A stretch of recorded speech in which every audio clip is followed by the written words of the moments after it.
Another week of use has passed. Sure enough, the 20% and 30% grays will continue to be getting used more and more and get smaller. And the 10% grays, I've gotten to use them more. And of course, as you can see, this keeps going down. But definitely, the ones that are shorter, I think are shorter for a reason. I'm just going to leave it at that. So those are the grays.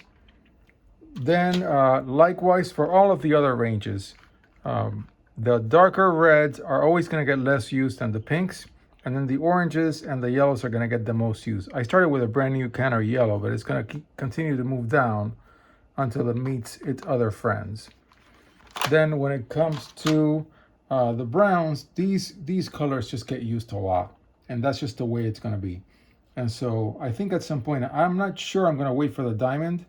I think at some point I'm just going to start switching these out for bigger new pencils that I have in other sets. I've got a couple other sets of 132s, literally two. And then for the browns, I have been using them more, but there's only so much use that I'll give to the darker colors over the beiges. I love beige. I just do. Don't know why. Then, of course, chartreuse. It's going to get switched out pretty soon.